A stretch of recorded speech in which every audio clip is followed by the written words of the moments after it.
Hai, teman-teman sekalian. Kali ini saya akan mengajak Anda, siapapun, untuk berbicara sedikit tentang buku yang ditulis oleh seorang dosen dan pakar komunikasi terkenal di Korea Selatan, Oh Soo Hyang. Dia menuliskan buku dengan judul Bicara itu ada seninya.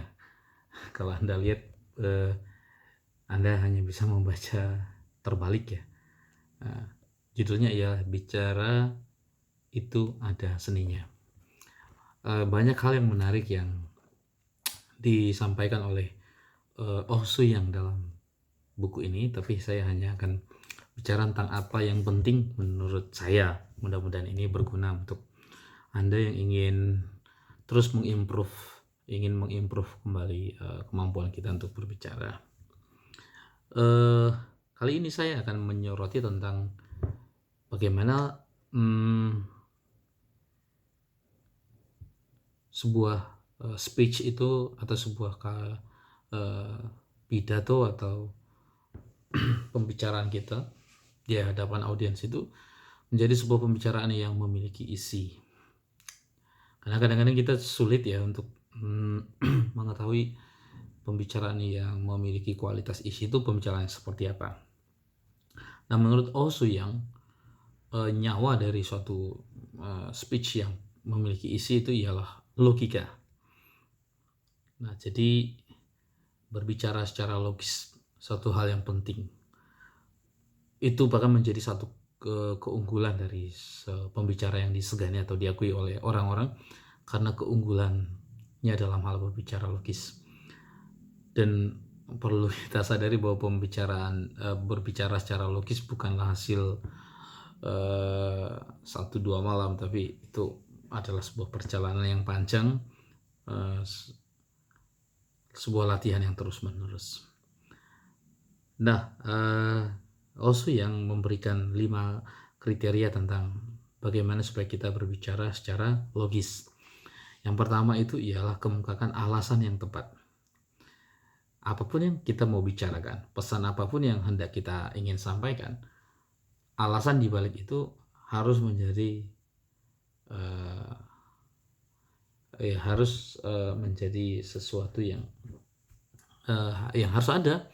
Alasan itu harus ada. Alasan dibalik kita menyampaikan sesuatu itu apa, dan sebaiknya alasan itu adalah alasan yang tepat, dan itu nanti akan mempengaruhi kelompok pendengar itu apakah akan menerima pendapat kita atau tidak. Lalu kemudian yang kedua, hindari. Ini diminta kita untuk menghindari lompatan logika. Jadi logika yang melompat-lompat ternyata itu menyulitkan audiens, dan pembicaraan yang menyulitkan tentu bukan pembicaraan yang menyenangkan.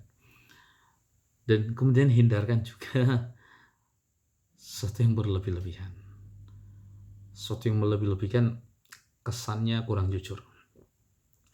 Lalu hal yang ketiga itu konsisten dalam bersikap. Jadi kemampuan kita untuk berbicara itu juga sangat ditunjang oleh bagaimana kita memiliki konsep yang konsisten tentang sesuatu hal. Itu menunjukkan tentang keyakinan kita akan nilai-nilai tertentu, dan itu membuat kita menjadi tampak logis. Yang keempat, gunakanlah kata-kata yang sederhana sehingga orang tidak kehilangan minat ya untuk mencerna apa yang kita katakan, karena kita menggunakan bahasa yang mudah untuk dimengerti. Hindari istilah-istilah mencampur-baurkan bahasa Inggris dalam bahasa Indonesia. Sedapat mungkin hal tersebut dihindarkan. Contohnya seperti itu. Yang kelima, stay cool atau tetap tenang. Dia mengatakan bahwa bicara tidak logis itu seringkali terjadi karena situasinya orang sedang kesel dan orang itu suka mencari kesalahan orang lain, sehingga kita tidak bisa bicara dengan tenang, stay cool. Yang kedua, kita harus berusaha untuk menciptakan yang namanya penasaran. Tadi kan poin yang pertama ialah bahwa nyawa dari sebuah speech yang baik ialah logika. Kemudian yang kedua, kita harus berusaha atau berhasil untuk menciptakan yang namanya rasa penasaran. Misalnya seorang pembicara berkata di awal pidatonya, dia bisa berkata, hidup itu ibarat 5 buah bola yang melayang di udara. Ini kan secara kalimat ya, itu sudah membuat orang lain penasaran untuk mengetahui 5 bola itu apa sih maksudnya, gitu ya. Bahwa memang hidup itu diibaratkan seperti 5 buah bola, maksudnya apa? Itu sudah mendatangkan rasa penasaran, mau tidak mau, suka tidak suka ya. Dan kemudian kita harus sadar bahwa setiap orang akan berkonsentrasi dengan cerita baru. Jadi di mana letak kebaruan yang mau kita sampaikan? Kalau yang kita sampaikan adalah cerita yang orang lain pada umumnya sudah tahu, buat apa cerita itu untuk didengar lagi? Orang sudah kehilangan minat akan itu. Sebaliknya orang selalu tertarik dengan kisah-kisah baru. Lalu kemudian kita perlu mengingat bahwa pesan pidato itu, pesan pembicaraan itu di mana-mana hampir sama. Sebenarnya yang ditekankan ialah nilai-nilai universal. Kedamaian, persaudaraan, cinta kasih, kesatuan, kepedulian, rela berkorban, tidak mementingkan diri. Nah, di mana-mana pembicaraan itu hampir sama. Tetapi hal-hal ini akan menjadi sangat membosankan kalau hal itu disampaikan langsung begitu saja. Bayangkan kalau ini kebanyakan misalnya ketika seorang berkata,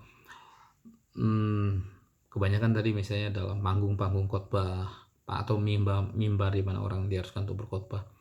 Ketika misalnya dia berkata kita harus jujur, ya biasanya perlu diyakinkan kepada orang tersebut sebelum dia naik ke panggung bahwa pembicaraan seperti itu akan membuat orang segera mengalihkan perhatiannya ke hal yang lain. Perlu untuk disampaikan bukan dengan cara yang biasa. Maka kita perlu untuk menciptakan sebuah rasa penasaran itu kita harus punya namanya persiapan secara mendetail. Persiapan apa yang bisa kita lakukan supaya kita bisa menciptakan rasa penasaran, yaitu kita harus punya observasi yang tajam terhadap kisah kita sendiri. Jadi saya mengobservasi pengalaman saya, mengamati pengalaman saya, lalu ketika saya mengamatinya secara lebih mendalam, mungkin ada temuan-temuan yang menarik untuk bisa disampaikan kepada orang lain, yaitu mungkin menjadi sebuah kisah yang baru. Yang berikutnya ialah baca koran, dan di dalam berita itu kita banyak mendengarkan berita-berita yang lain. Jangan gunakan berita yang orang lain sudah tahu, cari berita yang baru, singkirkan bahan-bahan yang orang lain sudah pakai gitu. Jadi pakai bahan yang belum dipakai. Kemudian yang berikutnya ialah orang harus banyak membaca buku apapun, supaya kita tidak kosong. Karena kalau kita banyak membaca buku, maka tanah kita akan menjadi lebih subur. Buku yang dianjurkan oleh Osuyang, buku-buku humaniora. Buku humaniora itu seperti buku psikologi, filsafat, buku keagamaan, ekonomi juga bisa, lalu juga komunikasi. Banyak baca buku tersebut. Ada sebuah ungkapan yang menarik. Dia katakan begini, bahwa Anda akan dapat berlari jauh, atau bahasa Inggrisnya long run, dengan terus membaca, long turn. Anda akan dapat berlari jauh dengan terus belajar membaca dalam konteks ini. Lalu kemudian ini menarik, bahwa kita diminta untuk jangan hanya menggali kemampuan kitanya dalam satu bidang saja. Manusia di zaman sekarang ialah manusia multi talent ya. Jadi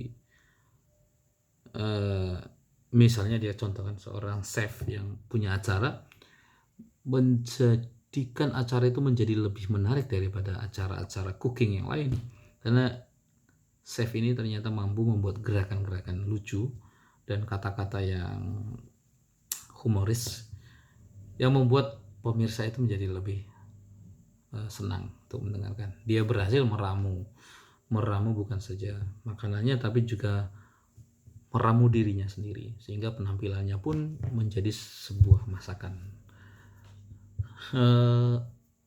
Jadi bagi Anda, jangan takut untuk memiliki banyak talenta. Semakin banyak yang Anda miliki, semakin banyak Anda menggali potensi Anda, semakin tidak hanya terpancang pada satu bidang kemampuan, itu malah akan semakin baik. Nah, ini tips yang bisa saya, bukan tips sih, tapi apa yang bisa saya dapat dari Osu, yang banyak hal lagi yang bisa kita dapat dari pembicara terkenal tersebut, pakar komunikasi ini.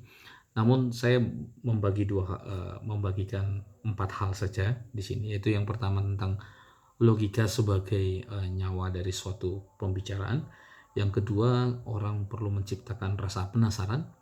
Yang ketiga, untuk itu orang perlu banyak membaca buku. Dan yang keempat, orang harus menggali ya secara mendalam, bukan hanya satu bidang tapi bidang-bidang yang lain yang akan mendukung dan menyokongnya. Oke teman-teman yang ingin terus belajar menggali untuk menjadi seorang good speaker, menjadi seorang pembicara yang baik, mudah-mudahan apa yang saya sampaikan ini dapat atau berguna untuk Anda semua, dan kembangkan terus kemampuan yang kita miliki demi kemajuan dunia. Oke, terima kasih.